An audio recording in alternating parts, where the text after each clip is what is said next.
Grizzlies and Wolves tonight in Memphis. Wolves took game one on the road. Grizzlies are the favorite again tonight. 6.5 points total. A whopping 240.5. Chris, I guess we'll start with you here with the play here in this one. What do you like? Yeah, I don't know how I can't go with the Timberwolves in this one. I'm not trying to have recency bias, but these two teams are sort of mirrors of themselves in a lot of ways, right? We have the two youngest teams in the NBA, average age of 24 years old, and I think that's a big reason why this is going to be such a fun series. It's probably going to be the most entertaining series that we watch. Well, I guess Boston and Brooklyn could give that a run for their money too. But these are young team. These are two young teams, they're athletic teams. And in that first game, boy, the Timberwolves really impressed me how they really outmuscled the Grizzlies in that. Some of those hustle stats that you see the Grizzlies getting game to game, the Timberwolves were getting those, right? A defensive rebounding team in the Timberwolves who they're typically not very good. They did a great job in that first game. I think they exposed something too with Steven Adams. Steven Adams just maybe a notch too slow for the Minnesota offense and for what Karl-Anthony Towns and Anthony Edwards can bring in the paint. I don't know if he gets as much playing time tonight, but it's going to be interesting to see. This is a pretty big spot for Taylor Jenkins at home. The Grizzlies coach who's getting a lot of accolades this year, but how are they going to adjust to the Minnesota Timberwolves who it just looks like to me, especially between these two teams, they're just going to keep on cultivating each other. They have shown the same thing all year. They play fast. They play explosive offense. Sometimes the defense is there, sometimes it's not.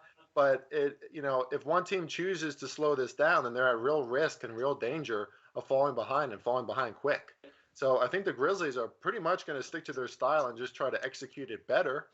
But the Timberwolves looked in a lot of those cases like the more physical, slightly bigger, right? I mean, Anthony Edwards is a big dude. He's 6'7". He can get into that paint early and often, and they have the edge in 3-point shooting too. So I'm not saying that I think the Minnesota Timberwolves are going to win this game. I think Memphis wins it.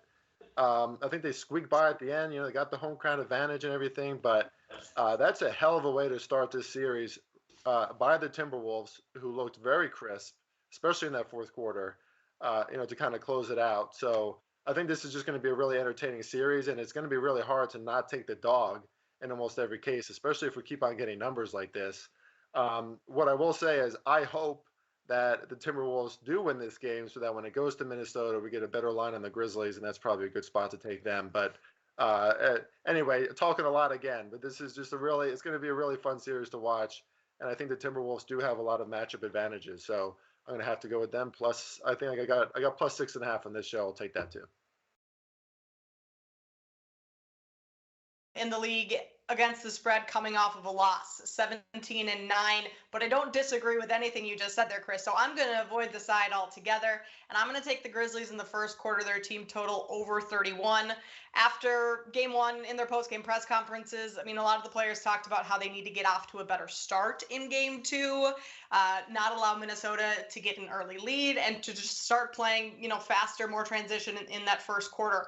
Now, the Wolves knocked out a ton of shots early. They were very efficient on offense, which allowed them to get back, get in their half-court defense, get that set, and also force Memphis to have to play in the half court, which they would much prefer to play in transition, one of the best transition teams in the league. So, I mean, even that being said, Memphis put up 33 points in that first quarter of game one. So if Minnesota's shooting regresses at all in this first quarter or to start the game, and Memphis is able to get out and transition a bit more and run and really push the pace, I think that equates to more points for Memphis early on. So I'm going to play their team total over 31 to start the game in the first quarter.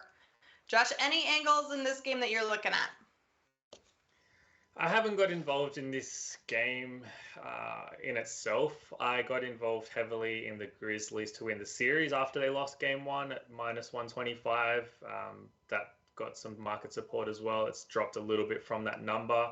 I still think Memphis is the better team, and I still think they're better balanced at both ends of the floor. I mean, like you said, Kate, Minnesota started off red hot shooting the basketball, and they're a front-running team. You let them play from in front, and they can be difficult to track down. And they showed that, I think, in all its sort of form in game one. Whereas if Memphis is able to sort of come out with a little bit more I don't want to say intensity, but a little bit more astuteness in how they operate defensively and play off of Minnesota's misses, like you said, that then helps their offense in turn as well.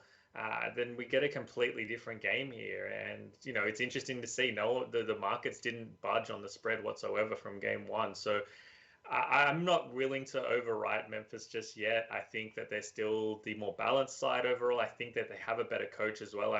I'm personally a Taylor Jenkins believer, and I think he kind of learned a little bit from game one as well. He's copped some criticism for his rotations and minutes that he distributed to players. I think, he's probably a little bit tighter in how that unfolds in game two as well. The Timberwolves do have that advantage of just playing a little bit carefree now. I mean, they've got the road win, they've got home court. They can go out there and play with absolutely no pressure whatsoever, which certainly suits this team, because I think when the pressure is on them, that's when I really sort of question the resolve of guys like Karl Anthony Towns and D'Angelo Russell in particular. Anthony Edwards, I think, is kind of the perfect balance to that. It's almost the I don't care attitude, and that hopefully for them is a little bit more contagious. But yeah, I personally think Memphis is pretty well primed here to respond in a big way. I actually like them to win that first quarter, first half, more so than that full game spread, just because it is quite a large number. But at the end of the day, I also think there's correlation between them. I think if they put separation between them in that first quarter and then in that first half, it probably just carries over for the rest of the game as well, because of the fact that Minnesota playing from behind is a completely different team. And you slow down their offense and you force them into half-court sets, they're the ones that become a little bit more one-dimensional, which is what we saw from Memphis. So I actually think this is a really fun series in terms of the chess match between the two coaches and which team is able to then implement the small adjustments game to game and in turn control the tempo, because that's going to go a long way to deciding who wins each individual game. You mentioned D'Angelo Russell. He didn't have a great game one, 2 for 11, so I'd expect him to come back and put up a little bit better performance here tonight. Chris, in terms of the series, do you have any thoughts or do you have any action on one side or the other? Who's going to come out and win the series? I don't have any action on it, and I'm not going to get involved at this point. I mean, in the season, right, 2-2, they tied. These games have kind of been up and down. We've seen some, like I thought about the total today too. I mean, the totals were pretty easy to attack in that first game over, but I just have a feeling like it's going to slow down at some point today, especially for Memphis, who's really, they are going to face some pressure in this one, right? So they're going to be feeling the nerves at some point.